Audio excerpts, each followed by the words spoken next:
ahead of time, ako kasi pag naka-schedule, talaga nagpe-pre-podcast talaga ako sa Panginoon kung ano ba talaga yung message ng pag gusto ng Panginoon na i-message sa bawat isa sa atin. Kasi po hindi lang naman po kasi kayo yung tinuturuan. Mga kapatid, gusto kong sabihin sa inyo na even yung mga nagtuturo ay patuloy din pong tinuturuan ng Panginoon. Amen po ba? So I am asking God, sabi ko gano'n, ano ba yung nais mong ituro? So, actually nakabalangkas na siya, no? So, yung actually title na dapat na ituturo ko is good or better. So, sa Bible po pala, meron tayong mababasa mga kapatid na good at meron tayong mababasa naman na better.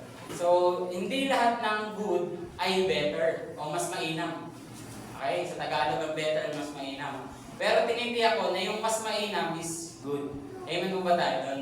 So at the same time, dahil ang Lord ay nagbigay ng revelation ulit yesterday, Sabado po, So, eto po, actually, siya, tutong-tugtong. Kaya sabi ko, Lord, napakabuti mo. Kasi talagang may times po kasi mga kapatid na kung na-experience niyo sa mga nag-share, may times na isang buwan yung pinag-aandaan, pero hindi nyo matapos.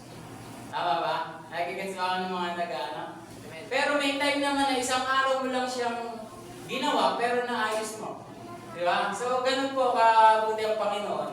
Ganun po siya kabuti, makapangyarihan sa ating mga buhay. Amen po ba tayo doon? So, yan, natin pong pag-aralan. Alam ko, gigil na yung katabi mo, yan, no? So, this time mga kapatid, ito lang yung kaisa-isa na ginawa ng Panginoon nung siya po ay nanirahan dito sa lupa. This is the thing na talagang ginawa niya. At alamin po natin ito. Kasi hindi naman po natin ito pwedeng i-share sa labas kasi hindi po pwede. Kasi hindi pa sila nakakilala sa Panginoon eh. Pero I believe na yung bawat isa sa atin na naririto sa loob, you are already this. Okay? Ganito ka na eh. Kaya lang, I believe na meron pa tayong mas magiging better. Okay? Meron pa tayong mas magiging best na maibibigay natin para sa Panginoon. Now, this is our topic for today. So, pinagatan po natin siyang discipleship. So, ano ba yung sheep mga kapatid? So, lagi natin tatandaan yung ating ginagawa sa Panginoon. Hindi lang tayo dyan. Hello? Amen. Ang kausap. Di ba? Amen. Ginagawa natin sa mga kapatid, sa Panginoon mga kapatid, progressive. Sabihin nga natin, progressive. Progress. Okay, kung tayo po ay umatin sa Panginoon, good po yan. Ibig sabihin po, pagka po kasi inaral natin kung ano ba talaga ibig sabihin ng disciple, ito po ay mga tao na sumusunod sa Panginoong Jesus. Sila po ay nakikinig na salita ng Panginoon at sinusunod po ito. Kaya yung katabi mo, disciple po yan. Amen? Sabihin mga disciple ka.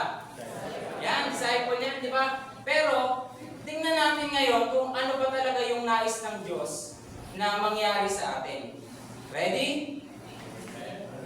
Isang talaga na ito, parang malata. Amen. Ito ang salita ng Panginoon mga kapatid. Basahin po natin sa Matthew chapter 16 verse 24. So sabi dito, then Jesus said to His disciples, take note, disciples ang kausap ha. So, para sa akin to. Sabi mo, para sa akin to. Para sa akin to. Yan.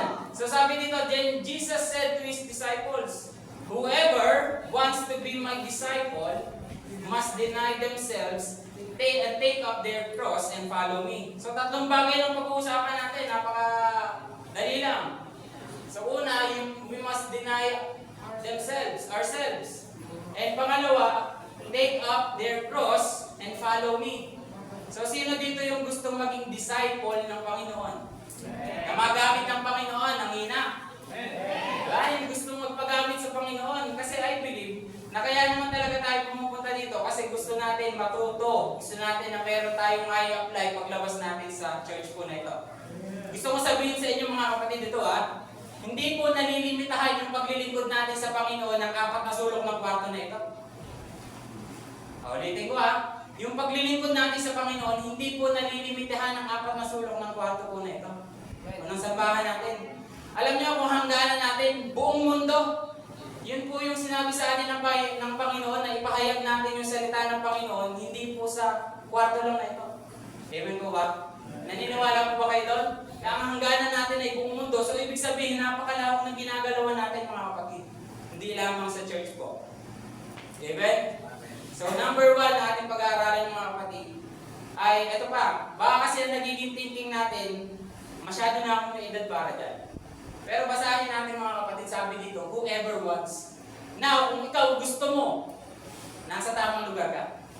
Sabi mo sa katabi mo, nasa tamang lugar ka. Kung gusto mo na talagang maging disciple ng Panginoon, magamit ng Panginoon, nasa tamang lugar ka. Kasi sabi dito whoever wants. Hindi naman sinabi kung matanda ka na, bata ka, ganito, ganyan, may buho ka o wala, diba? May ngipin ka o wala.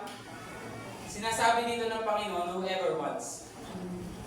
So kung gusto mo magamit ng Panginoon, ito po ang dapat natin gawin. Unang-una mga kapatid, we must deny. Ayan. We must deny themselves. So, number 1, deny yourself mga kapatid. So ano ba yung sinasabi dito ng Panginoon na deny yourself? Ibig sabihin ba nito, kalimutan mo na yung sarili mo? Gawin mo na lahat, sabihin natin na hindi ka na halos kumain, wala ka ng time sa sarili mo. No, hindi ganon. Brad, paano ko naman gagawin yan? Paano ko i-deny yung sarili ko? Nagtatrabaho, may pamilya ako. Di ba? Isang tuka lang yung pamilya namin. Meron ba gano'n? Di ba? Na thinking. Alam ko, bilang mga magulang, may responsibility po natin. Di ba? Nasabihin natin na pag hindi ako kumayod, walang kakainin. Pero gusto kong tandaan nyo ito mga kapatid, hindi ka manok. Tandaan mo. Ha? Bagal. Di ba? Hindi. Pagka sinasabi mo yung katwiran na isang kahig, isang tuka, tandaan mo, hindi ka manok. Di ba? Anak ka ng Diyos, mga kapatid. And sinasabi sa salita ng Panginoon, higit na mabuti o higit na mas ahead ka, di ba? Kung yung ibon niya, pinapakain ng Diyos Nabasa natin yun. Tama ba? Ano ka pa na anak ng Diyos? Di ba? Kung yung mga damo nga na ngayon nandyan, dinagamitan ng Panginoon, mamaya wala na, ano ka ba? Anak ka ng Diyos, di ba? So mga kapatid, ang sinasabi lang dito ng Panginoon ay unahin mo siya. Di ba? Bigyan ko kayo ng isang quotation mga kapatid. And ayan, basahin natin. So 1, 2, 3, go! If you do not deny yourself for Jesus, you will deny Jesus yourself. Okay, Tagalogin natin. Kung hindi mo daw i-deny yung sarili mo, Para sa Panginoon. i-deny mo ang Diyos mo, ikaw mismo. Okay, nagigets ba natin? Kung hindi mo i-deny yung sarili mo, darating yung panahon na ikaw ang i-deny sa Panginoong Jesus. Yeah. Gets? Yes po, gets. Kaya sinasabi ng Panginoon hindi lang kasi nilagay dyan ng Panginoon dahil wala lang mga kapatid. Merong nais ituro sa atin ng Panginoon. Bakit? Dahil ito, sabi po ito ang gusto ko sabihin sa inyo na yung pagde-deny natin sa Panginoon, hindi lang sasabihin mo na pag tinanong ka, Kristiyano ka ba? Hindi. O kaya, kilala mo ba ang Panginoong Jesus? Hindi. Hindi ganun ang deny mga kapatid. Okay? Sige, medyo lawakan pa natin. Sabi dito sa Titus mga kapatid. So ayan, Titus 1:6, sabi dito, they claim to know God, but by their actions, they deny Him. So ibig sabihin mga kapatid, hindi lang pala sa salita, hindi lang sa isip, kundi maging sa gawa natin, makikita kung tayo ba ay sumusunod sa Panginoon o dinay-deny natin ang Panginoong Jesus. Amen po ba tayo doon? Yeah. Bakit? Kasi ang tao, ito siya. Ganito po ang tao Una, self-will. Okay, ano ba yung self-will mga kapatid? Ganito tayo madalas sa Panginoon. Lord, meron akong plano. Okay, gets natin? Meron akong plano. Ngayon, ipapanalangin ko ito sa Panginoon. Lord, ito yung plano ko. Pwede bang tugunin mo? Okay? Lord, ito gusto ko Lord, ito yung, pwede ba i-grab mo sa akin? Ito gusto kong tao Di ba, Lord, pwede ba? Hindi kasi tayo yung sinasabi na, Lord, ano ba yung gusto mo? Ganun ang tao, mga kapatid. May mga panahon na sa tingin natin, tama, sa tingin natin the best yung naiisip natin, yung gusto natin. Ang kadalasan po kasi sa mga Kristiyano, mga kapatid, gusto natin ikahon ng Diyos. Ano ibig sabihin ng ikahon? Lord, pag kailangan kita, tatawagin kita. Lord, pag wala na akong malapitan, ikaw ang tumulong sa akin. Ha? Tama? Ganon kadalasan ng mga Kristiyano, mga kapatid, meron tayong self-will. Pangalawa, tayo po ay self-centered. Na dapat ako lang. Di ba? Dapat bago ang lahat, ako muna. Di ba? Kaya mga kapatid, ganon talaga ang likas sa mga tao. And pangatlo na kung bakit gusto ng Diyos na i-deny natin yung sarili natin, ay dahil tayo ay self-righteous. Di ba? May mga panahon na ayaw natin na nakokorek. Gusto natin, lagi tayong tama. Di ba? Gusto natin, lagi natin ipinaglalaban. Kaya nga post tayo ng post sa social media, no? Lagi natin pinaglalaban yung politician na di naman tayo kilala. Di ba? Pinopost pa natin. Alam niyo mga kapatid, lagi kong sinasabi na kung meron kang ipopost at wala namang makikinabang, huwag mo nang i-post. Diba? Kasi ako, pinakauna sa lahat, nag-unfriend talaga ako, lalo na pagka-against sa government. Sinasabi ko naman ito, kaya check din yun. Kasi parang ang pangit na kasing makita, kaya ito, na-experience nyo ba ito lalo na sa social media mga kapatid. Marami kayong nababasa na tumataliwas sa paniniwala nyo, na natatouch yung ego nyo. Yung parang sinasabihan ng Panginoong Jesus na ganito, ganyan. Sinasabihan yung mga born again na kulto, ganito, ganyan, na para kayong mga nababaliw. Pagka nabasa nyo, nasasaktan ba kayo? Di ba na parang gusto mong mag-reply, di ba? Na mapunta ka na sana sa impyerno. Para gano'n, di ba? Hindi mo kasi alam. Pero ano ibig sabihin mga kapatid? Sarili mo kasi yun. Di ba? Pero lagi ko sinasabi ito kung darating ka sa pagkakataon na meron kang pagpipilian na desisyon, lagi mong piliin kung ano ba yung magiging reaksyon ng Panginoong Jesus. Okay? Kunwari, ikaw ay merong nakasabay sa kalsada. Napili natin na may abang, na kamote na walang lisensya, di ba? Tapos galit pa. Lagi mong iisipin mga kapatid kung ano ba yung i-response mo. Kung hahayaan mo ba yun na yung sarili mo. Ako kasi na-experience ko yun. Ito, baga, sasabihin ko ito sa inyo. Kasi, hindi naman kasi talaga tayo perfecto. No? So, nung ako po ay pauwi, nagdadrive po ako ng motor. So, ano po kasi main road. Pagka main road po kasi talaga, siyempre, lalo na pagka two-way. Two-way, tas two-way. Dire-diretso lang yan. Diba? Tapos meron ditong naka-tricycle na medyo may edad. Tapos, naka-tricycle kasi siya. So, malapit na ako sa kanto. Siyempre, dire-diretso lang ako. Kasi siyempre, dapat kung ikaw yung nasa outer lane, mag-giveaway ka. Alam niyo ba yun? So, mag-giveaway yun. So, ang ginawa ko siyempre, dire-diretso lang ako. Ang ginawa, susuruin ako. Tapos, ideya ko ngayon, mainitin kasi ulo ko So, aminado naman tayo doon, mainit ulo ko. So, sabi ko sa kanya, hindi ka ba ako marunong magparaan? Talagang sinigawan ko talaga May angkas ako na So, inahawat ako nung angkas ko, yung si Sir Robert, So, pero ayun nga, talagang kaya niya pumayag Ganun talaga pagka hindi mga Kristiyano, mga kapatid Kaya lang kung ikaw talagang ipipilit mo yung sarili mo, talagang magsusuntukan kayo Di ba? Pero ayun nga, dumating sa point na talagang naghahamon na siya ng suntukan, ganyan. So, pinakalma na lang talaga kami sa Robert. And then, ayun, umalis na kami. So, tapos pagkatapos na, doon ka na-realize na, ba't ko ba nagawa yun? Kristiyano mga palawan, di ba? So, may mga ganun mga pagkakataon, mga kapatid, na dapat pala, dininay mo muna yung sarili mo. Dapat pala, hindi mo muna ipinilit. Di ba? Baka yung tao na yun, may problema, baka nagmamadali, may emergency. Di ba? Tapos, inano mo pa. Tapos, ang ito pa matindi mga kapatid. Yung motor ko kasi, meron nakalagay na jigsaw sa harap. Kaya sabi ko, Lord, sorry Lord. Sabi yung gano'n sa kanya.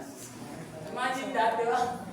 So, sabi ko, talaga may pagkakataon talaga na talaga kailangan tayong turuan ng Panginoon. Amen po ba tayo? So, yung sinasabi ng Panginoon na kailangan i-deny natin ang ating sarili.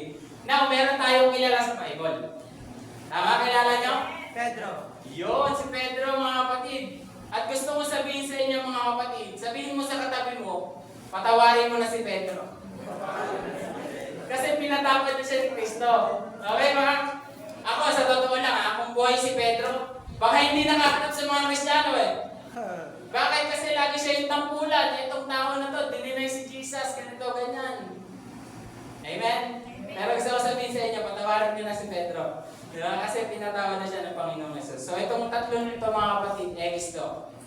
Huwag tayong maging ganon. Maging self-willed, self-centered, and self-righteous.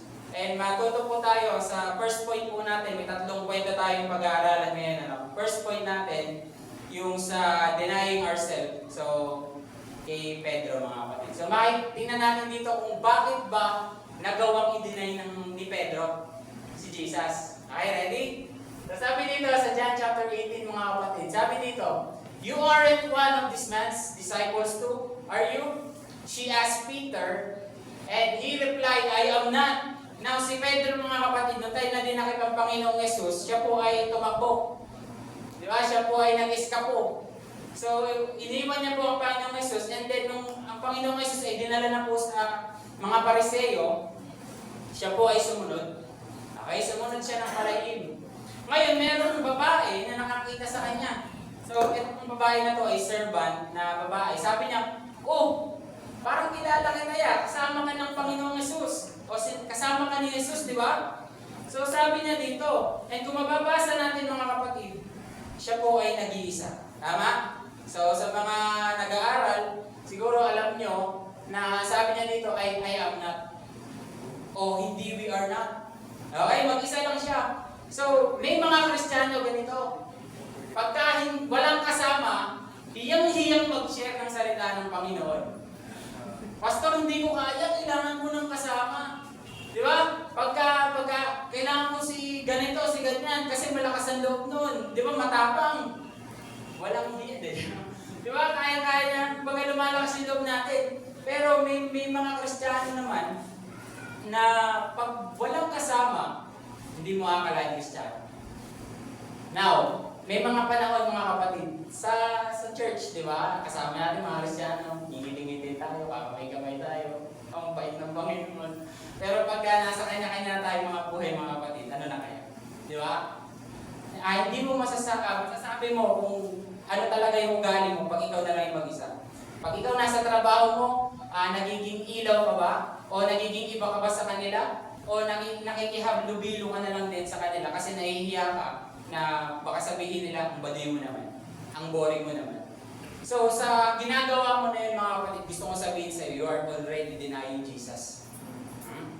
Sa ginagawa mo na yun mga kapatid, na hindi mo pinapakita na ikaw ay Kristiyano sa mundong madilim, dahil ikaw ay mag-isa, you are already denying Jesus. Binasa natin kanina, Titus chapter 1 verse 16, di ba? Na by their action, they are denying God. Amen? Hello. So yan. So unang bagay, kaya dininay ni Peter ang Panginoong Jesus, mag-isa siya. Duwag. Amen? Duwag siya eh. So imagine niyo mga kapatid na kayo yung nasa sitwasyon na gano'n. Ano kaya yung isasagot nyo?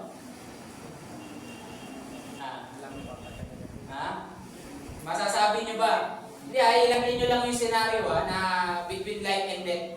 Masasabi nyo ba? Tanongin niyo sarili nyo, di ba? Masasabi ko kaya na kasama ko ang Panginoong Jesus. Ganito kasi Kristiyano eh. Lagi natin nakikita na si Pedro, dininay niya yun. Pero tayo kaya, kung tayo yung nasa sitwasyon na gano'n, aminin kaya natin na kahit alam natin na mamatay tayo. Hello? Nare-realize mo ba natin kung tayo yung nasa sitwasyon na gano'n? Imagine natin, di ba? Na, ito, example natin. Kunwari, example natin, di ba? Na si pastor, di ba? Hinuli si pastor. Tapos tinanong ka, may, di ba? Ikaw ba ay member ng Church on the Rock Pugulong Malaki? Kahit mamamatay ka, pagka sinabi mo oo. May mga bagay na mahirap.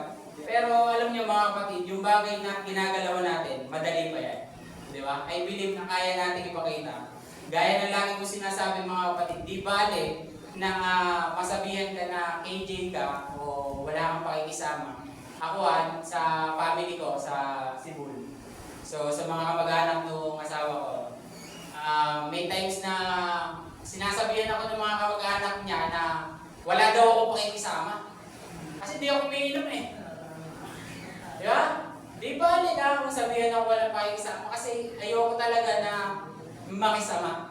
Amen po ba tayo nun? So, dinidinay ko baga sa, though na ayaw ko na narinig yung mga ganung bagay, pero I am denying myself para sa Panginoong Jesus. Amen po ba tayo? So, minsan sasabihin natin, gusto lang naman, ang ano mo naman, ang arte mo naman, di ba? Pero mga kapatid, stand, tayuan mo kung ano talaga yung katatayuan mo sa Panginoon. And sumunod na nangyari, kasi 3 beses itong dinanay ni Pedro, di ba? So sabi dito sa verse 18, it was cold and the servants and officials stood around the fire. They had made to keep warm. So nagbo-bonfire mga kapatid, yung mga officials, yung mga servant. And imagine this mga kapatid. Peter also was standing with them, warming himself. Yung Panginoong Jesus nandun na nasa sakdal, kung babasahin po natin, sinasampal, binabatok-batukan. Pero si Pedro, nakishare pa. Di ba? Malamig nung time na yun, nakikibonfire pa mga kapatid. So nakikisama sa mga tao na humuli sa Panginoong Jesus. Imagine niyo yun mga kapatid. Nung siya ay nakita ng babae, umalis siya doon, lumipat naman siya doon, nagpainit.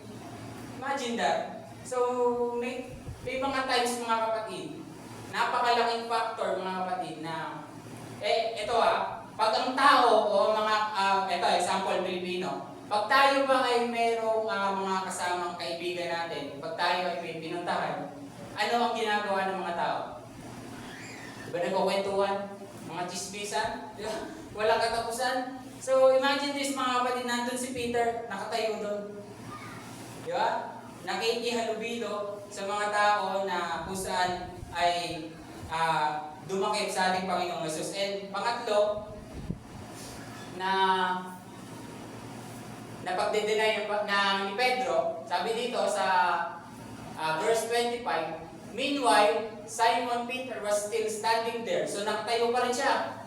So himself, so they asked him, you aren't one of his disciples too, are you? And pang third time mga kapatid, he denied Jesus. So makikita natin mga kapatid dito na ang ginagawa natin sa ating mga buhay ay pwede na talagang i-deny natin ang Panginoong Jesus. Amen po ba tayo? Pag hindi nakita sa atin yung pagiging disipulo ng Panginoong Jesus, may tendency mga kapatid na instead na maakay natin sila sa Panginoon, ay ma-deny pa natin ang Panginoon. And ang gusto kasi ng Panginoon sa atin mga kapatid, habang tayo ay sumusunod sa Kanya, from glory to glory ay nakikita ang Panginoong Jesus. Meron pa kayo ganun?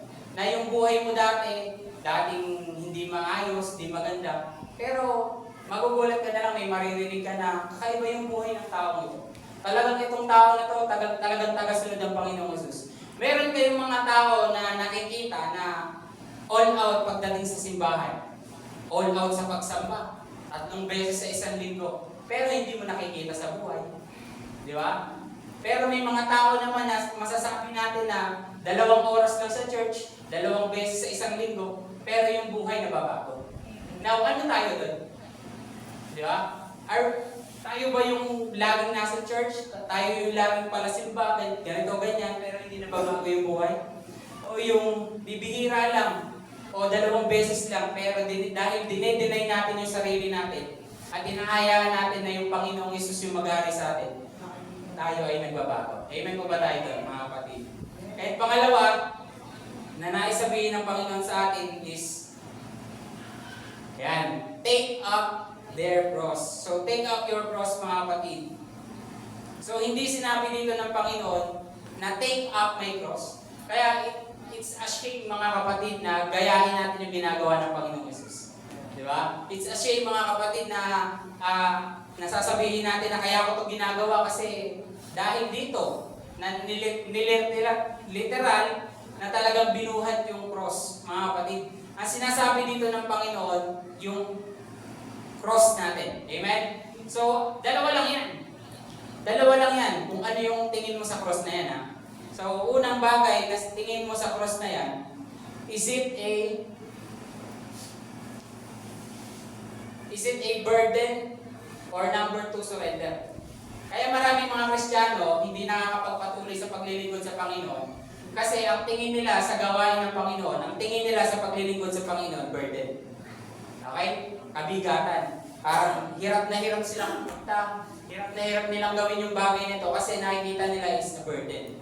Mga kapatid, pero ang gusto kasi dito ng Panginoon, by the way mga kapatid, 2,000 years ago, sa panahon ng mga Roman, ang tingin po nila sa cross, pag ikaw ay nagbubuhat ng cross, ito po ay sabihin natin na kahihiyan. Ito po ay nagpapakita na ikaw ay mamamatay. Okay? Pero sa panahon po natin na ngayon, ang tingin po natin sa cross ay hindi na gano'n. Tama ba? Ang tingin natin sa cross ngayon ay pag-ibig, kaligtasan, biyaya, yung habag sa atin ng Panginoon. Pero nung time ng ating Panginoong Jesus, ito po ay isang talagang sumpa. Okay? So, alin sa dalawa yung tingin mo? Is it a burden to you? Or you need to surrender? Na ibig sabihin ng Panginoon na take up your cross, ibig sabihin niya dito ay yung total surrender. Yung surrender mo talaga sa Panginoon na handa kang mamatay para sa Kanya. Actually mga kapatid, kung na-experience nyo na magbuhat ng mabigat na bagay, na-experience nyo na ba? Magbubuhat kayo? So may times ba na let's say sobrang bigat I believe na yung tingin mo diretso lang. Focus ka sa tinitingnan mo, gusto mo matapos na, gusto mo mapunta. And I believe that is the one that God is saying to us. Na kung tayo man ay susunod sa Panginoon, you must take up your cross. Dalhin mo yung cross mo, talagang total surrender sa Panginoon. Kasi ganito siya. Kung nakikita mo na burden, yung ginagawa mo sa Panginoon, kahit ano yan kung nakikita mo na burden yan, you are just carrying it by yourself. Ikaw lang nagbubuhat yan. Kaya ka nabibigatan. Pero kung ito, ang tingin mo sa cross, it is total surrender sa Panginoon. Sabi na, you are carried by God. Now, ano ang gusto mo? Diba? Kaya mapapansin mo mga kapatid, may mga Kristiyano na kahit ang bigat-bigat ng kinakaharap nila, ba't nakakapaglingkod? Diba? Pwede ba natin sabihin na nagkataon lang yan? Diba? Pwede ba natin sabihin na hindi kasi niya naranasan yung nararanasan ko. Now, I believe mga kapatid, kaya lang naman talaga tayo nakakapaglingkod at nakakapagpatuloy sa Panginoon ay dahil po sa tulong ng Panginoon. Amen po ba tayo doon? So, merong kwento sa Bible mga kapatid na makikita po natin na kung saan itong mga tao na ito ay isang tawag lang ng Panginoon. Diba? Sumunod agad sa Panginoon. So, dito tayo sa Mark chapter 1, verse 16 to 20. So, basahin po natin So, as Jesus was walking beside the Sea of Galilee, He saw two brothers, Simon called Peter and his brother Andrew, and they were casting net. So, sila daw po ay nagtatapo ng net, yung fish net mga kapatid, dahil sila daw po ay mga fishermen. And look, sabi dito sa next verse, sabi ni Jesus, kasi nakita ni Jesus So sabi niya, come, follow me, Jesus said, and I will send you out to fish for people. And at once, they left their nets and followed Him. Now imagine this mga kapatid, hindi nila kilala ang Panginoong Jesus, siguro naririnig nila, pero isang tawag lang, sumunod agad. Di ba? So mga magulang, ganun ba yung mga anak natin? Isang tawag lang, sunod agad. Pero this time mga kapatid, si Simon Peter and his brother na si Andrew, isang tawag lang, imagine niyo ito mga kapatid. Imagine niyo lang, nagtatrabaho. Tama ba? Nagtatrabaho yung dalawa. Tapos tinawag ka ng gano'n, di ba po pwedeng, Lord, busy ako Lord, hindi mo ba nakikita, ang dami kong responsibilidad. Di ba? Ito gusto ko sabihin sa mga wala pang asawa, na habang nag-aaral kayo ngayon parang lagi niyo sinasabi, pagka nagtatrabaho, ganito, hayahay ng buhay. Subukan natin, di ba? Alam niyo mga kapatid, habang nagkakaedad talaga yung tao, dumadami talaga yung responsibilities. Naniniwala ba ito? So, tanongin niyo mga lola niyo, mga nanay niyo, di ba? So, hindi po papalit yung responsibilidad. So, imagine this, si Simon Peter and his brother Andrew, mga kapatid, may mga responsibility. May family, may trabaho. Pero bakit nila naiwan? Alam niyo, total surrender. Iniwan talaga. Mahalaga. Di ba? Ito yung sinasabi ko kanina. May bagay na good Good ba yung nagtatrabaho? Di ba? Oo, good. Kumikita ka. Actually, mga kapatid, mahirap magtrabaho, tama. Pero mas mahirap yung walang trabaho. Di ba? Mahirap talaga magtrabaho, pero mas mahirap yung wala kang pera. Totoo ba? Di ba? So, mamili tayo kung ano yung mahirap na gusto natin. This time, mga kapatid, may mga ganong senaryo eh. Di ba? May mga senaryo na hindi kaya nila naisip yun. Na may maiiwan silang pamilya. Hindi kaya nila maisip na kailangan nilang gampanan yung trabaho nila. Di ba? Pero sabi dito mga kapatid, they left their nets. So bakit sasabihin pa natin nets and follow them? Kasi kung ano yung bagay na mahalaga sa iyo mga kapatid, kung yun ay bibitawan, mag-uunahan mo ang Panginoong Yesus, I believe na makakasumpo pa ng tunay na kayamanan. Amen po ba tayo doon? So ito pa ang kwento mga kapatid. So tuloy tayo. Going on from there, he saw two other brothers. So may dalawa na namang magkapatid. So Zebedee and his brother John. They were in a boat with their father. So yung una, trabaho ang iniwan. Preparing their nets. So ito naman, maglalayag pa lang o ayusin pa lang yung mga nets. Pero ito ang ginawa ng Panginoon. Jesus called them. Amen? So itong response nung dalawa naman. And sabi dito, yan, and immediately, they left the boat and their father and followed him. So immediately mga kapatid, agad-agaran. Imagine niyo, tinawag ng Panginoong Yesus, iniwan lahat, even yung father mga kapatid. Now, hindi ko sinasabi na iwan nyo yung pamilya nyo, iwan nyo kung sino, o iwan nyo kung ano yung may trabaho na meron ka. Okay? Ang sinasabi lang dito ng Panginoon, ay ano ba yung mas mahalaga sa iyo? Ano ba yung mas priority mo? Ha? Ano ba yung mas pinaglalaanan mo? Kasi lagi namin sinasabi na naniniwala tayo na ang Diyos po natin ay makapangyarihan. Then, paniwalaan talaga natin with our action. Okay? Ako, mga kapatid, sa sarili ko lang ito, share ko lang sa inyo. Di baling yung sa trabaho na meron ako, may mga times kasi nalasabihin na hindi ka po pwedeng mag-leave. Hindi ka po pwedeng umabsent. Pero ako, kahit na walang bayad nung time na yun, talagang ma-absent ako pag gagawain ko. Talagang ipinagpapaalam ko na ganito, ganyan, na actually, yung leave ko talagang paubos na eh. Diba? Imagine nyo, kasi, pero nagli-leave naman ako kasi alam ko na yung pupuntahan ko, yung gagawin ko, is talagang para sa Panginoon. Amen. Now, mga kapatid, lagi natin tingnan na yung pagsunod natin sa Panginoon, hindi kalubihan. Amen po ba? Yung pagsunod natin sa Panginoon, minsan nakikita natin parang ang hirap, parang wala naman nangyayari. Pero, bumabasa natin sa Ecclesiastes. Nasabi doon, kung nabasa nyo yun yung daw farmers, hindi daw siya magtatanim pagka nakatingin lang siya sa halabaak. Nabasa niyo ba yan? At hindi daw mag-aani yung farmers na nagpapahinga lang. O pagkagabi ay nagmumuni-muni lang. Ano ibig sabihin? Hindi mo naman kasi alam kung ano kaya gawin ng Diyos. Di ba hindi mo alam kung paano kumilos ang Panginoon? Minsan na lang magugulat ka eh. Kaya kahapon meron kami narinig na preacher. Meron tayong mga bagay na ipinapanalangin sa Panginoon. Tapos pagka tinugon ng Panginoon, gulat na gulat ka. Pero di ba dapat, dahil pinapanalangin mo yun sa Panginoon, expected mo na. Now, meron ba kayong ipinapanalangin? Totoo? Kagaya ko, may pinapanalangin kayo. Pero once na tinugon ng Panginoon, di ba dapat magpasalamat talaga tayo sa Panginoon and we are expecting it. Bakit? Dahil may pananampalataya eh. Now, sa pagsunod natin sa Panginoon, mga kapatid, it is total surrender. Now, hindi tayo po pwede maging disciple ng Panginoon kung hindi po natin kayang i-deny yung ating sarili, hindi natin i-take up yung cross. Hindi po pwedeng deny mo ng sarili mo Kailangan talaga, pansinin mo, yung pagsunod sa Panginoon, progressive. Una, deny yourself. Pangalawa, take up your cross. Total surrender sa Panginoon. Now, para magawa natin yung pang-third. And sabi pa dito, sa verse, mga kapatid, sa Luke, basahin mo natin ito. In the same way, those of you who do not give up everything you have cannot be my disciples. Now, basahin natin mga kapatid, di ba? Imagine that everything. Pagka sinabi natin everything, lahat. Di ba? Sabi dito, in the same way, kung gusto natin na maging disciple ng Panginoon, we must give up everything. Ready ba tayo? Di ba?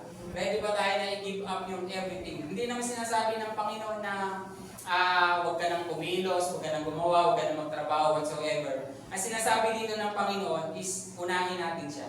Di ba? Lagi siya yung ating maging sentro. And this verse ulit mga kapatid, Galatians chapter 2, and verse 20, sabi dito, I have been crucified with Christ, and I no longer live, but Christ lives in me. The life I now live in the body, I live by faith in the Son of God, who loved me and gave Himself for me. Now, kung ikaw ngayon ay pumunta dito sa church para sa Panginoon, mali ka. Okay? Kung ikaw ay tumutugtog para sa Panginoon, mali yun. Alam niyo kung ano yung tama? Tanong sa akin kung ano? Ikaw ay tumutugtog dahil sa Panginoon. Ikaw ay pumupunta sa church dahil sa Panginoon. Ikaw ay nagbibigay sa Diyos dahil sa Panginoon.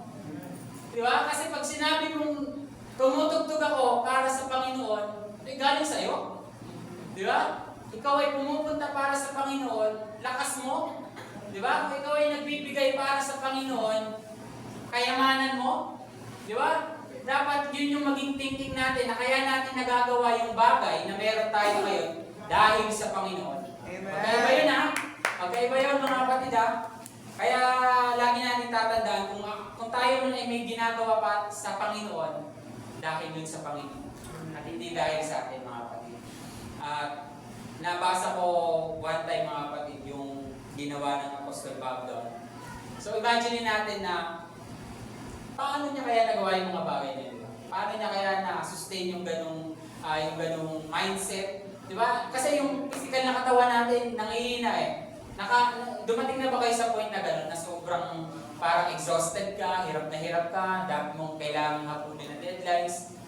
Dumating ako sa point na ganyan mga kapatid, actually mga last month lang, o week. No? Imagine niyo mga kapatid, sa araw ng linggo, Sabado, Lunes pala, simulan natin, Lunes, may pasok, 5 days. Dami mong kliyente, dami mong nakakausap, mga problema.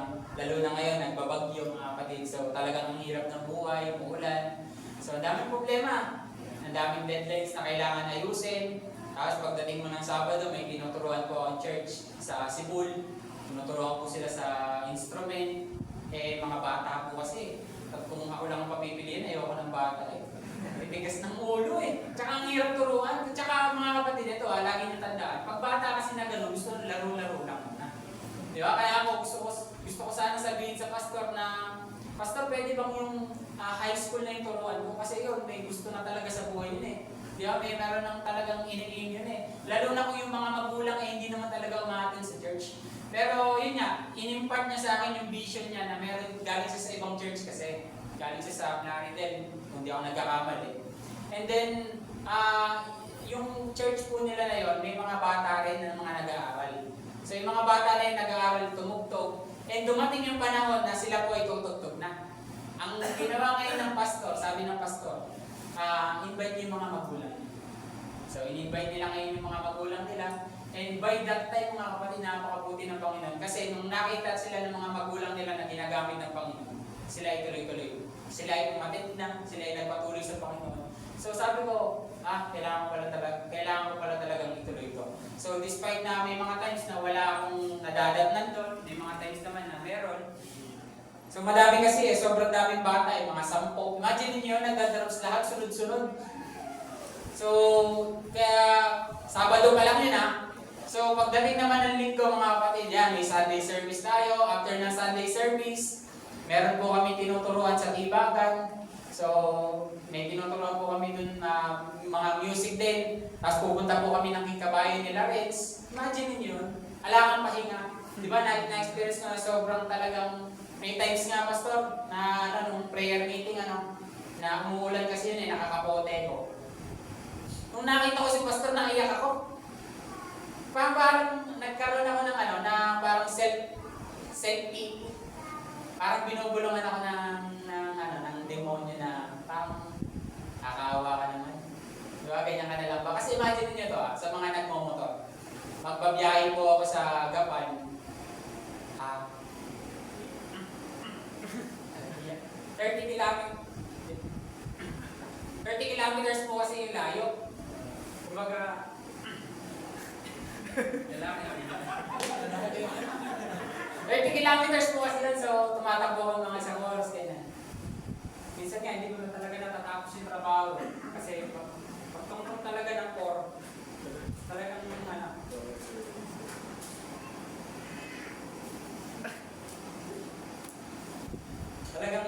Talagang inuwan ako si Lord, ganyan. Kuya ko dito. So, practice ganyan.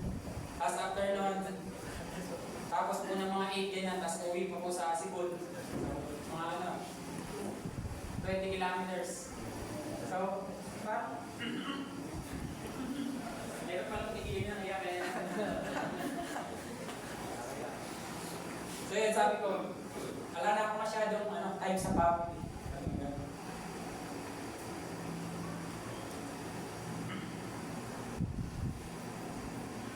Move na nga natin, pero siyempre, sabi ko, sinabi ko sa sarili ko, mahal ko kasi ang Panginoon.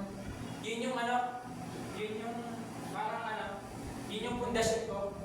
Pero nang time na nangusap sa akin ng Panginoon, mahal kasi kita. Kaya, kasi mga kapatid, pagka tayo lang may nagmahal talaga sa Panginoon, o lagi natin ipinagyayabang na mahal natin ang Panginoon, give up ka, titigil ka. Pero pagka yung foundation mo, dahil mahal ako ng Panginoon, kaya ako ito nagagawa, hindi ka titigil. Diba? I believe na kaya ako nagagawa yung bagay na yun. And glory to Him talaga.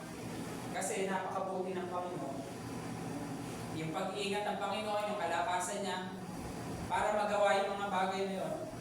And hindi ko naman sinasabi na yung total surrender talaga sa Panginoon. Napakadami pong bagay na pwedeng ayusin, pwedeng gawin para sa Panginoon. Pero lagi natin tatandaan mga kapatid, na yung ginagawa natin sa Panginoon, at the end of the day, tayo po ang makikinabang lang. Example ito di ba may inuutos, walang inuutos sa atin ng Panginoon na hindi tayo yung magbe-benepisyo Di ba inuutos sa atin ng Panginoon na tayo ay magpatawad? Alam niyo kung bakit? Kasi ayon sa pag-aaral mga kapatid, yung tao na merong hinanakit, may sama ng loob, humihina po yung ating mga internal organs. Kaya pansinin niyo mga kapatid, sabi nila, laughter is the best medicine. Yung mga laging masayahin. Pero pansinin natin sa mga comedian, sa mga artista, ako napansin, ang babata mga namatay. Kasi naniniwala din ako na yung mga tao na, alam niyo yung masayahin. Ako kasi ganun ako parang gusto kong binabasa yung tao Oo, yun. Parang kino-cover lang nila yung kanilang nang anong gusto sabihin, yung iniutos sa atin ng Panginoon, para po sa atin, hindi po para sa Kanya. Tandaan natin yung, ang gusto ng Diyos ay para sa ikabubuti lamang natin, para tayo ay makasunod sa Kanya at makita na tayo ay mga tagasunod. Amen po ba tayo din mga kapatid? Amen. So, mabilis lang So, dako na tayo sa pangatlo na sinasabi ng Panginoon sa atin. And last is yung follow Jesus. So, wala naman tayo ibang dapat sinusundan talaga mga kapatid. Kasi lagi mo sinasabi sa mga kasamahan ko na tumutugtog. Sabi ko sa kanila, huwag niyong tingnan yung tao, huwag niyong tingnan si ganito para kung magpapatuloy ba kayo sa paglilingkod.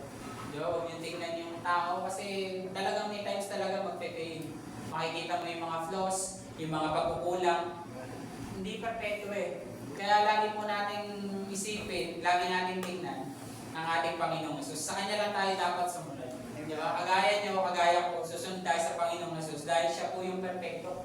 Siya po yung author and finisher of our faith. Siya lang. Siya yung nagsimula, siya yung magtatapos. Siya lang. Di ba? Walang ibang may tataas, walang ibang mag-claim ng glory, hindi ang ating Panginoon. Bakit? Kasi pag na-realize natin na yung ating Panginoon, siya ay sovereign God. Siya ay may control ng lahat. Siya yung kaya kasi sinasabi niya, it is finished. Tapos na Lalakaran mo na lang yung tinapos niya na ginawa niya. Kaya wala ka nang dapat gawin, kundi sumunod lang sa Panginoon Jesus. Now, lagi natin tandaan, deny yourself. Di ba? Pangalawa, ay i-take up natin yung cross. Di ba? Yung total surrender natin sa Panginoon. Kasi hindi tayo po pwede mag-follow Jesus or follow Him kung hindi natin nagawa yung dalawa. Progressive mga kapatid. Maybe ngayon lagi nyo itong tandaan maliit o malaki yung ginagawa mo sa Panginoon, basta nandun yung puso mo, natutuwa ang Panginoon. Amen? Kahit na sabihin natin na wala ka sa stage nito mga kapatid, hindi lang dito, di ba? Hindi lang sa church po na ito. Yung ginagawa mo kung nasaan ka man, kung ikaw ay nag-share kahit sa mga kamag-anak mo, pinag-pray mo sila, that's your ministry sa Panginoon. Eh natutuwa yung Panginoon dahil kahit na maliit yung ginagawa mo dahil naging tapat ka sa Kanya. I believe mga kapatid, bibigyan ka niya ng reward. Amen mo ba tayo doon? So tuloy lang tayo sa Panginoon and we must follow Jesus. Sabi dito sa Luke chapter 9, verse 57 to 62. So this is the last story mga kapatid. So sabi dito, as they were walking along the road, a man said to him, so si Jesus po ay nagpapangaral po kasi siya eh. So siya po ay nagpipreach, and habang sa daan po, meron pong nagsabi sa kanya, Lord, susunod ako sa iyo. Kahit saan ka magpunta. Now, narinig ito ng Lord, narinig ito ng Panginoong Jesus. Ito ang kanyang sinabi.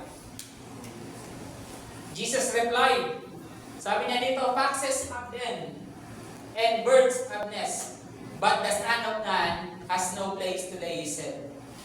Now, very direct ang Panginoong Jesus.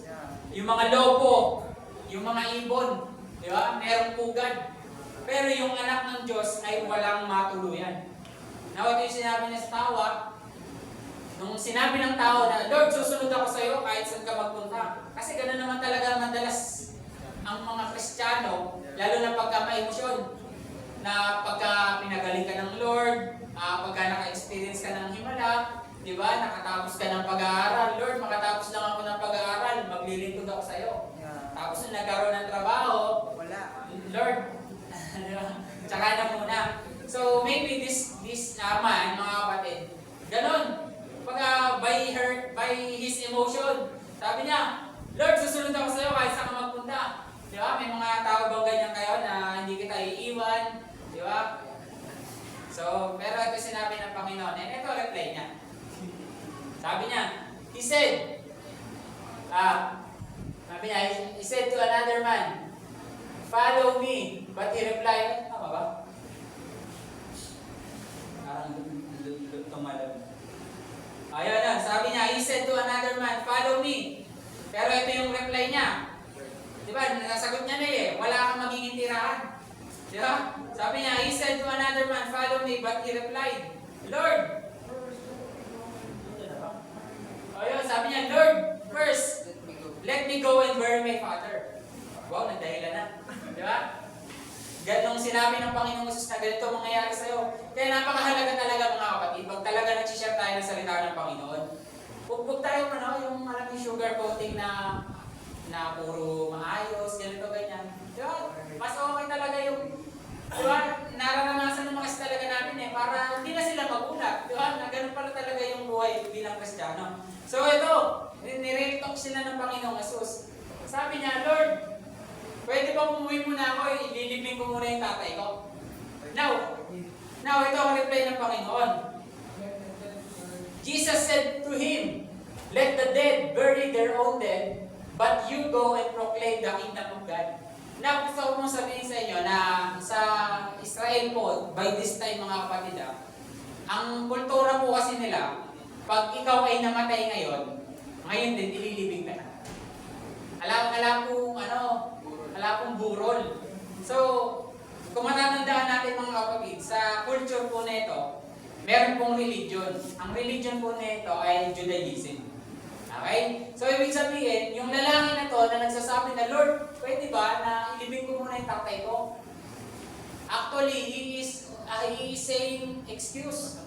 Nag-i-excuse sa Panginoon na, Lord, pwede ba? Di ba? Kasi yun yung narinig niya sa Lord na sinabi sa kanya Kaya ngayon siya nagdahilan. Kaya mga kapatid, ang pagsunod talaga natin sa Panginoon, hindi talaga po pwede na ang dami natin dahilan. Tama ba? Naniniwala naman siguro kayo na pagka talagang ayaw mo, napakadaming dahilan. Tama ba? Pero pagka gusto mo, napakadami po talagang paraan. So itong tao na to, nung time na na gano'n na sinabi sa kanya ng Panginoon, nagdahilan. Di ba? Imagine ninyo. Di ba? So meron pang nagsabi dito mga kapatid. Pero ang ito sinasabi ng Panginoon, but you go. Na kahit na, alam mo yun, ang dami nating excuses sa buhay natin, still, nandun pa rin ang Panginoon eh. Alam ba ng Panginoon na it is just an excuse? Come on, talk to me. Yeah, it's excuse lang eh. Kaya nga sabi ng Lord eh, sige, umalis ka na. Pero proclaim mo pa rin yung kingdom of God. I-share mo pa rin. Kasi alam ng Diyos, di nababalik eh. Di ba? So may mga times experience nyo na yung pag-ibig talaga ng Panginoon, hindi lang isa, hindi lang dalawa. Actually, napakadaming mga panahon na talagang nadadapa tayo, nagkukulang, nagkakamali. Pero still, yung Panginoon, yung loving hands ng Panginoon, laging handa sa atin yumakap. Amen po ba? Laging handa na tayo ay may chance pa rin, di ba mga kapatid? So, pangalawang tao na nagsabi, so still another said, sabi niya, I will follow you, Lord. Susundan kita. But first, narinig niya siguro to, no? Let me go back and say goodbye to my family. Pwede ba mapapaalam mo na sa pamilya ko? Tapos, babalik na lang ako sa iyo, Lord. Mag-goodbye lang ba? Magpapaalam. So, ito ang sabi ng Lord. Jesus replied, no one who puts a hand to the plow and look back is fit for service in the kingdom of God. Now, ano yung sinasabi? Kasi nung time na sa Israel po kasi, pagka ikaw ay yung nag-aararo, ang nag-aararo po kasi doon, 2 tao. Ngayon, pag ikaw po ay nag-aararo, diretso mo. Hindi po pwede na lilingon-lingon ka sa likod. Na may sinasabi ng Panginoon, kung sino man ang gustong sumunod sa Panginoon, dapat ay sumunod talaga sa Panginoon. Wala nang lingon-lingon. Hindi naman sinasabi ng Panginoon na kalimutan mo na sila eh. Ito meron akong na-share nung nakaraan na yung ginagawa natin mga kapatid, 3 bagay yung nagbe-benepisyo na. Yung paglilingkod mo sa Panginoon, unang nagbe-benepisyo ikaw. Okay? Kaya ka nagpapatuloy sa paglilingkod para sa sarili mo. Okay? Pangalawa, na kung bakit ka naglilingkod, sumusunod sa Panginoon, ay para sa mga tao na nasa paligid mo. Okay? May mga ganong senaryo ba kayo? Na meron kayong nakita kapatiran na sobrang lakas niya, and then nung nawala siya, affected ka. Di ba? Isipin mo kung paano kaya yung pamilya ko kung ako ay hihintok sa paglilingkod ko sa Panginoon. Madadala ko pa kaya sila sa Panginoon? Now, yung paglilingkod natin na ito sa Panginoon, mga kapatid, hindi lang ikaw yung dala mo. Pati yung pamilya mo, dala-dala mo. Di ba? Pati yung mga tao na nakapaligid sa iyo, dala-dala mo. Hindi mo alam na may tao pala na nagmamasid lang sa iyo. Di ba? Hindi mo alam na yung kapitbahay mo pala, tinitingnan ka na nakaka-amaze, di ba, na ang buhay mo dati hirap na hirap, pero yung buhay mo ngayon kakaiba na. Di ba napaparangalan ng Panginoong Jesus? Kaya yung paglilingkod natin sa Panginoon, po sa'yo, para sa sarili mo, sa generation na meron ka, sa family mo, and lastly mga kapatid, ito ay para sa Panginoon. Di ba? Yung paglilingkod natin sa Panginoon, yung pagsunod natin sa Panginoon, alam nyo, napakahalaga mga kapatid na i-aim natin na meron tayong na-vision na kung ikaw ngayon ay umaattend ka ngayon ng service, meron po tayong cell group, yung na-vision natin na by 5 years, ganito, ganyan, gusto ko na mas makita sila na lumalago, gusto ko na nagagamit sila ng Panginoon. Alam nyo, bilang isang Kristiyano, wala nang higit pa sa kaligayahan mo pagka yung tao na inalagaan mo, nakikita mo na ginagamit sa gawain ng Panginoon. Di ba? Ako bilang musician, sobrang kagalakan. Pagka nakikita mo na yung tinuruan mong tumugtog, nagagamit ng Panginoon, lumalago sa Panginoon, and glory to God. Di ba? Kasi dahil kaya mo lang naman din nagawa yun kasi sumusunod ka sa Panginoon. Di ba? Ginagawa mo yung kalooban ng Panginoon. And I believe mga kapatid, yung mga tao na naririto, wala nang mas higit pa sa kagalakan pagka dumating yung panahon na yung mga mahal mo sa buhay, nakita mo na nasa Panginoon na. Di ba? Dahil, bakit dinay mo yung sarili mo, tinake up mo yung cross mo, at sumunod ka sa Panginoong Jesus. Basta tuloy-tuloy lang tayo sa Panginoong Jesus. Di ba? Walang tuloy, putol, tuloy, tuloy. Di ba? Tuloy-tuloy tayo sa Panginoon sa paglilingkod natin sa Panginoon. Dahil napakaganda ng plano ng Diyos para sa atin. May planong inilaan talaga yung Panginoon sa atin. And kung gusto talaga natin, kasi ang pagkakatawag naman talaga sa atin ng Panginoon, hindi ka naman tinawag na hindi naman bumaba dito ang Panginoong Jesus na, o ikaw friends, halika, mag-gitara ka sa akin, mag-share ako. Di ba, halika dito, ikaw magda-drums ka sa akin, o halika dito. Pero ang tinawag kasi ng Panginoon maging disciple. So, means, maging follower of Christ. Na kung paano siya namuhay sa mundong ito, kung ano yung ginawa niya, is magawa din natin. Amen po ba tayo mga kapatid? Tayo po ay maging followers ng Panginoon dahil napakahirap mga kapatid sa mundong ito na bilang isang Kristiyano. Kasi lalo na yung Pilipino, mga Pilipino, tayo po kasi gusto natin may ginagaya lagi. Tama ba? Kaya may nauso yung mga K-pop, yung mga ganito, ganyan, na mga itsura. Diba? Sari-saring itsura kung ano uso. Kung uso, skinny jeans. Kung uso, maluwang. Gaya-gaya. Pero imagine natin ito mga kapatid. What if kung ang Panginoong Yesus kaya yung magaya natin lahat? Amen. Diba napakasaya siguro? No? Diba higit nakagalakan ng Panginoong Yesus siguro na makita yung buong bubulong malaki? Yung buong sambahayan niyo mga kapatid na talagang ang Panginoong Yesus yung nag-aari. Yung Panginoong Yesus yung nagiging sentro. And I believe mga kapatid, oo, may conflict mga kapatid pero dahil center ang Panginoong Jesus, lahat na re-resolve. Tama ba? Napakadami mga kapatid na bagay na inihanda sa atin ng Panginoon.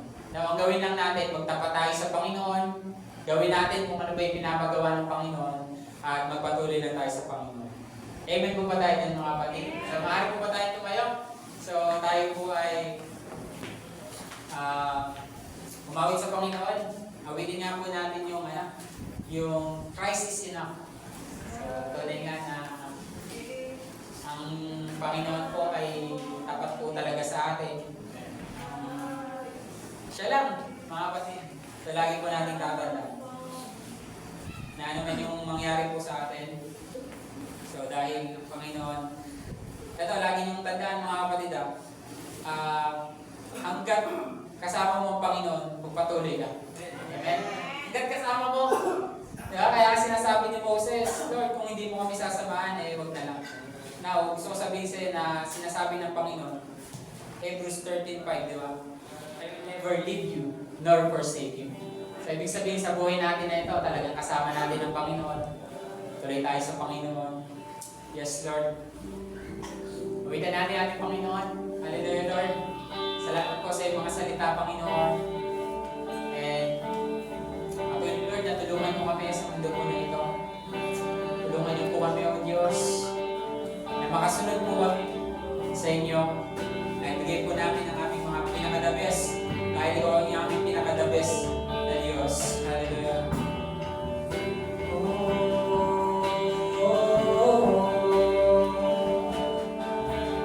Christ is my reward and all of my devotion.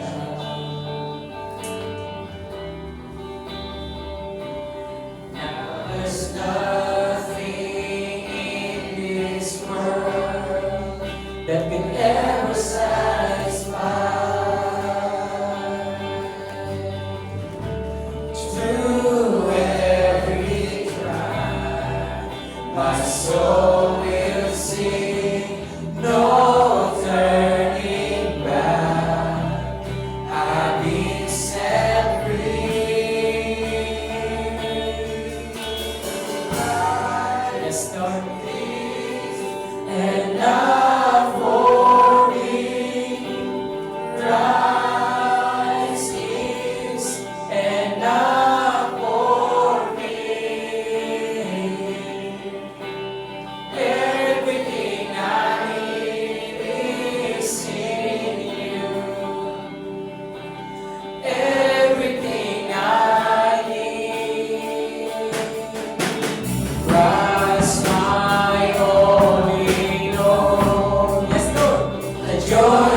is no turning back.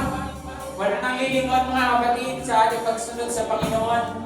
Hallelujah. We have decided, Lord,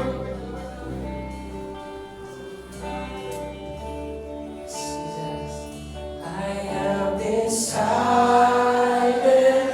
to follow Jesus. No turning back. Sabihin po natin sa Lord, no turning back. I have decided to follow Jesus. No turning back.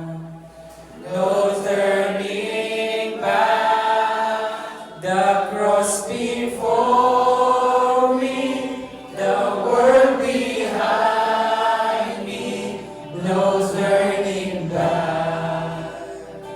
No turning back. I have decided to follow Jesus. No turning back.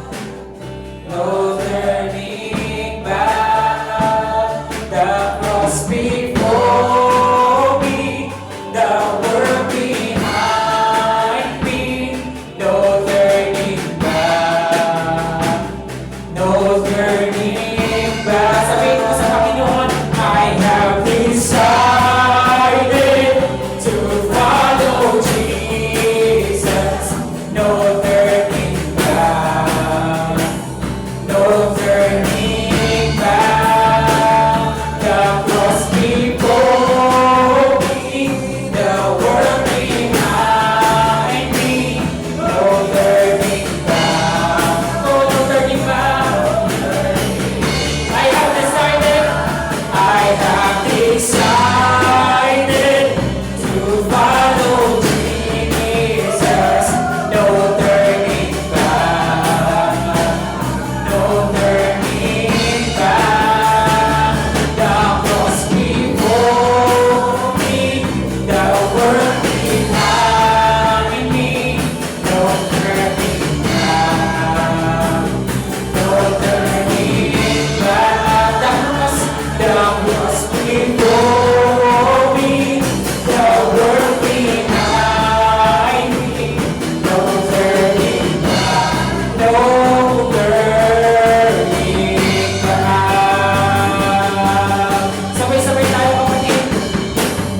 I have decided to follow Jesus. No turning back. Yes, patuloy kami susunod sa iyo, Panginoon. Kaya salamat dahil pinasusunod mo, Panginoon. Ang pananampalataya sa Lord sa amin. No turning back. No turning back. I have decided to follow Jesus. No turning back.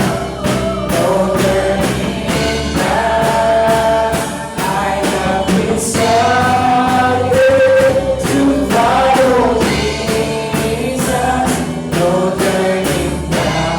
No turning back. No turning back. No turning back. No turning back.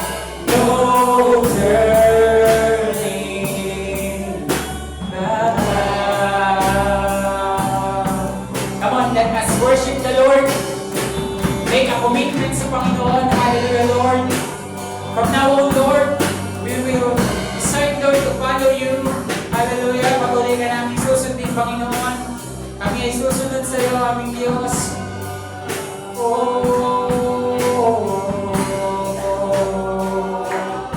Salamat, Panginoon, for everything that you have done. Salamat po sa lahat po ng inyong ginawa. Salamat po sa ginawa mo sa krus ng Kalbaryo, aming Diyos.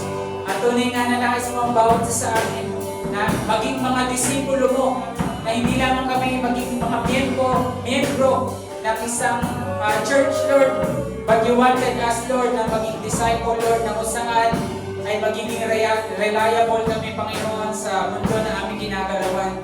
Gusto mo, Panginoon, na ikaw ay aming mapapurihan, na ang Diyos Ama ay mabigyan ng kapurihan sa pamamagitan ng aming mga ginagawa sa inyo, aming Diyos. Gaya mo ng aming inaawit, Lord, we have decided, Lord, to follow you, and we will know turning back, Lord. Kami po ay hindi nalilingon, aming Diyos. Kami ay susunod lamang po sa inyo, aming Panginoon. Maraming salamat po. Salamat po sa inyo pong mga salita. Salamat po, Banal na Espiritu, for teaching us today. Thank you, Lord. And once again, Lord, we want to honor your name. We want to lift your name on high.